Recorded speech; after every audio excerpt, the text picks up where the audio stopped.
बैठे बैठे क्या करें, करना है कुछ काम, शुरू करो अंताक्षरी, ले हरि का नाम। म से मुबारक हो सबको समाये सुहाना, मैं खुश हूं मेरे आंसुओं पर न जाना, मैं दीवाना दीवाना दीवाना। न से ये आपने क्या गा दिया? क्या ये ज्योतिष सम्मत है? क्या ये शास्त्र सम्मत है? क्या पराशर जी ने ऐसा कहा है? पराशर जी ने कहा है, मामा मामा भूख लगी है, खा लो बेटा मूंगफली, मूंगफली में दाना नहीं, हम तुम्हारे मामा नहीं। यही गाना होता है, यही शास्त्र सम्मत है, यही ज्योतिष सम्मत है। नहीं, ऐसा नहीं हो सकता। ये ठीक है, मैं ये नहीं कह रहा हूं कि ये नहीं हो सकता, ये भी हो सकता है, लेकिन मैंने गाना गा दिया। आज दिमाग में गाना आ गया तो गाना गा दिया। अगर दिमाग में गाना नहीं आता उस समय तो वही गा देता, वही बोल देता। लेकिन अभी दिमाग ने कहा कि गाना है, ये गा दो, म से ही गाया है ना। ज्योतिष सम्मत नहीं है, ये शास्त्र सम्मत भी नहीं है। पराशर जी तो बिल्कुल नहीं कहे हैं। नमस्कार प्रिय दर्शकों, हाजिर हूं मैं अंताक्षरी खेलने के लिए नहीं ऐसा कोई मेरा विचार है, और गलती से भी ये लाइनें शूट नहीं हुई हैं। यह आज के कार्यक्रम का हिस्सा है। नीच भंग राजयोग, इस पर वीडियो पूर्व में मैंने बनाया हुआ है। अब जब बैठे बैठे क्या करें, कुछ काम ना हो, तो चलिए प्रमाण मांग लेते हैं। प्रमाण है? बड़ा आसान होता है ये पूछ देना, प्रमाण है? कल किसी कमेंट में मैंने देखा, कोई लिखा था किसी ने कि आपने कहा राहु के पास दृष्टि है। कई बार कमेंट में भावनाएं समझ में नहीं आती हैं कि आपकी भावना क्या है। सामने वाला पूछना चाहता है या व्यंग, दोनों ही बातों में फर्क नहीं होता, क्योंकि बोलने में और लिखने में यह भेद है। अब किसी दर्शक ने लिखा था, शायद पुराने ही दर्शक थे, कि राहु और केतु की दृष्टि होती है, प्रमाण है? साहब एक काम क्यों नहीं कर लेते? आज तो मैं नीच भंग बताने जा रहा हूं। खैर, आप सभी वो दर्शक जिनको लगता है कि कोई भी सूत्र, यहां तक कि कल ज्योतिष परिचर्चा में कोई सूत्र बताया गया दर्शकों के द्वारा, मेरे द्वारा छोड़िए, दर्शकों के द्वारा, और आप कह रहे हैं कि यह नहीं है, तो पहले इसका प्रमाण लेकर के आइए। इसका प्रमाण लेकर के आइए कि ऐसा नहीं होता है। ऐसा पराशर जी ने लिखा है कि ऐसा नहीं होता। ये ले आइए प्रमाण, मैं दे दूंगा प्रमाण। आज तो नीच भंग राजयोग का प्रमाण दे देता हूं। राहु और केतु की दृष्टि नहीं होती, वो छाया ग्रह है इसलिए, और विशेषकर केतु इत्यादि के लिए कहते हैं वो धड़ है, कहां उसके पास नेत्र होगा। खैर, आप इस बात का प्रमाण लाएं कि पराशर जी ने ऐसा नहीं कहा, या कहीं लिख दिया है कि नहीं, यह मान्य नहीं है। लिखा है तो वो जरूर दिखाइए, मान लूंगा। नहीं तो हां प्रमाण है ना, सीधी सी बात है। कहां प्रमाण की आवश्यकता है? जिनकी कुंडली में राहु और केतु के जिन भावों पर दृष्टि का प्रभाव है वो सामान्य दृष्टिगोचर होता है। अब सवाल उठता है ज्योतिष रूपी विज्ञान का।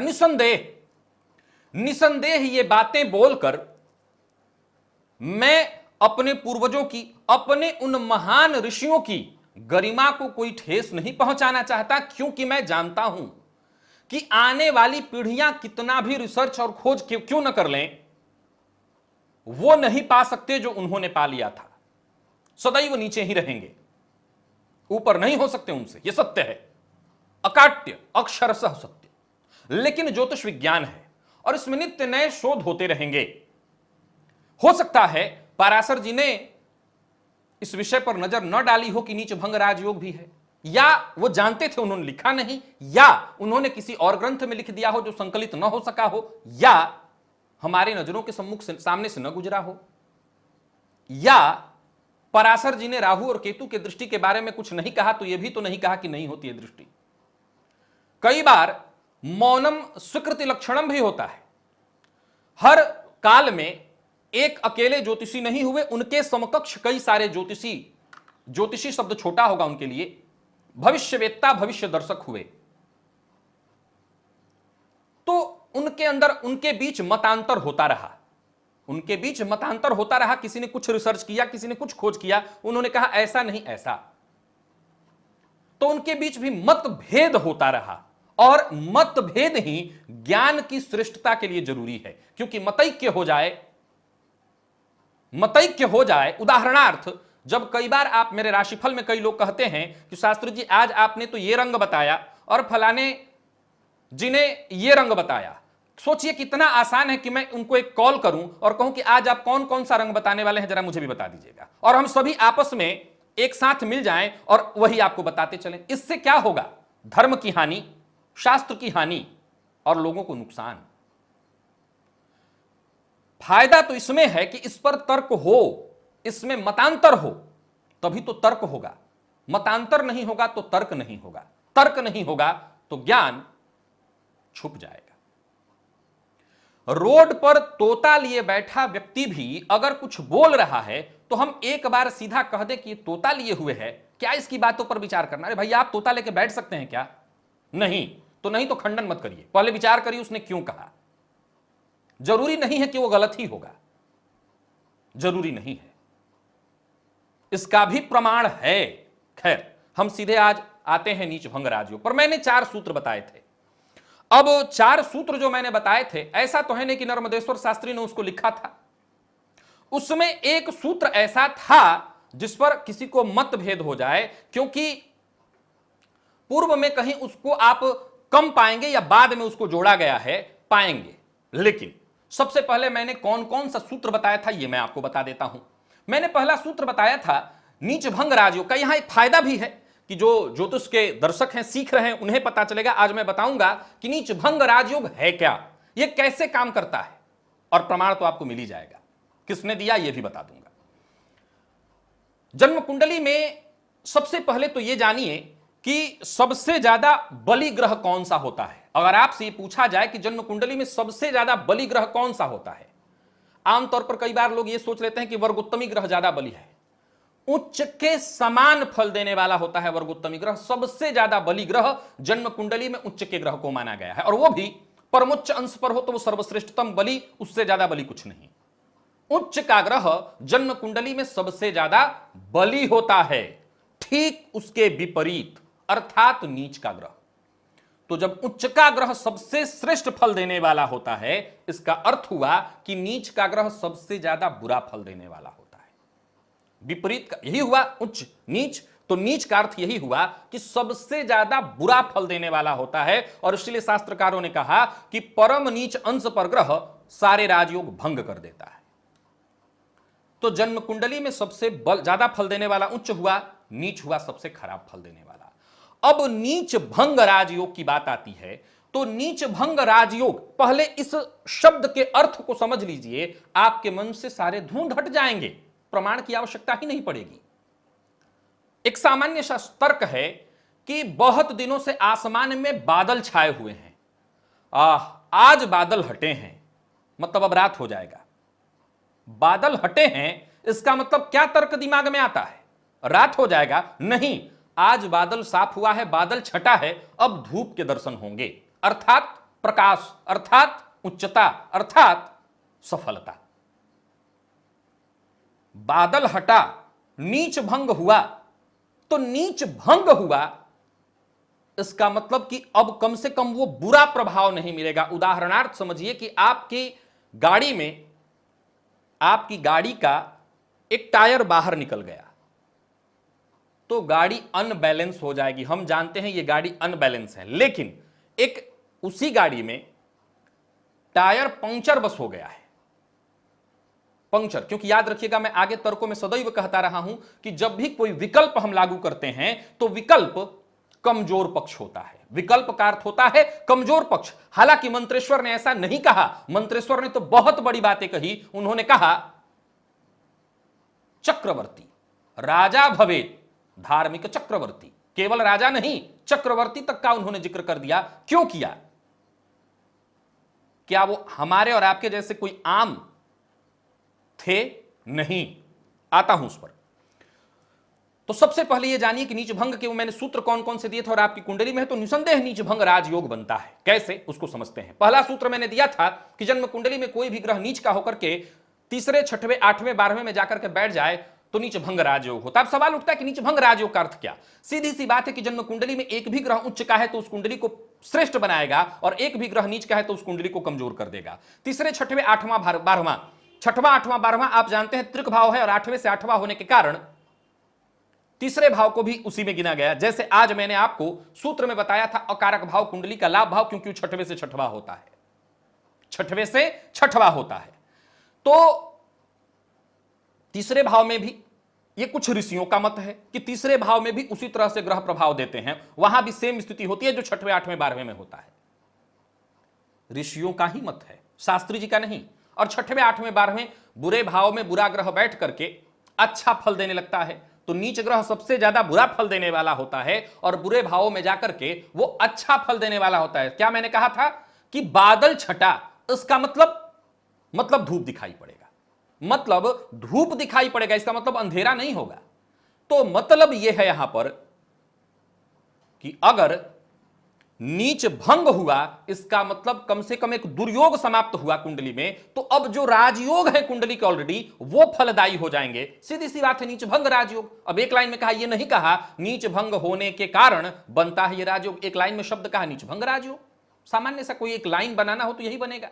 दूसरा सूत्र मैंने दिया था, कुंडली में जो ग्रह नीच का हो, उस नीच के ग्रह का, जहां की वो नीच का हो रहा है, उसका स्वामी केंद्र में चला जाए। बड़ा सरल सा तर्क था, मैंने बताया था कि जन्म कुंडली में कोई ग्रह कहां बैठा है इसके प्रभाव से ज्यादा विचारणीय होता है कि वो जिस राशि में बैठा है उसका राशिपति कहां बैठा है। अगर जन्म कुंडली में कोई ग्रह नीच राशि में जाकर के बैठ जाए और वो जिस राशि में नीच का हो रहा है उस राशि का राशिपति भी नीच का हो जाए, जैसे उदाहरण से मैंने दिया था कि तुला राशि में सूर्य नीच के हो जाते हैं, अगर शुक्र जाकर के कन्या राशि में नीच के हो जाएं तो सूर्य परम कष्टदायी ग्रह बनेंगे, पूरी तरह से खराब फल देने वाले बन जाएंगे, क्योंकि सूर्य नीच राशि में थे और शुक्र भी नीच के हो गए।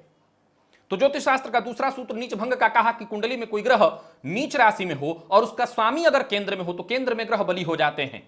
सीधी सी बात है कि केंद्र में जाने के चलते वो ग्रह बली हुआ और जो ग्रह बली हुआ तो फलस्वरूप इस ग्रह के नीचता को, यानी इसके घर में बैठा है उस घर को बल मिलेगा, तो उस घर में बैठे नीच ग्रह को भी फायदा पहुंचेगा और उसके नीचत्व में कमी आएगी, नीचत्व में कमी आएगी। अगर मैं इसे राजनीति से जोड़ूं तो 1 मिनट में उदाहरण दे दूंगा, लेकिन इस उदाहरण में कई लोगों को, राजनीतिज्ञों को बुरा लग जाएगा, सुन नहीं दूंगा। एक बार दिमाग के घोड़े दौड़ाइए, 2 मिनट में आपको समझ में आ जाएगा। केंद्र से जोड़ेंगे और राजनीति से जोड़ेंगे तो समझ में आ जाएगा कि कैसे नीच भंग हो रहा है।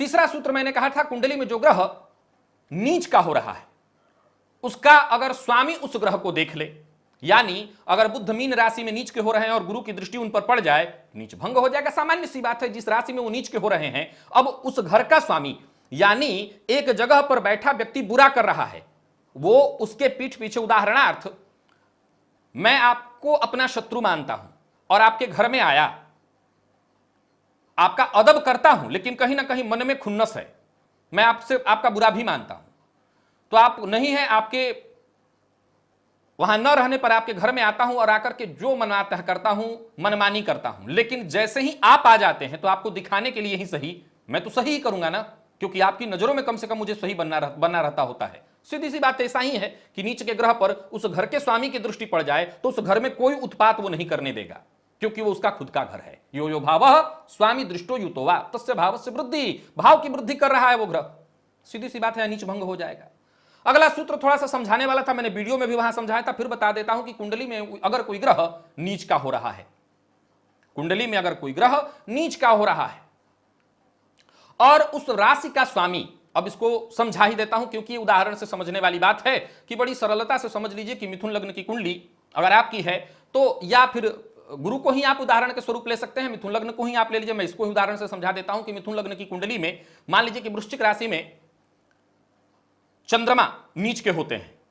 अब इस चंद्रमा का नीचत्व भंग हो जाएगा। कैसे?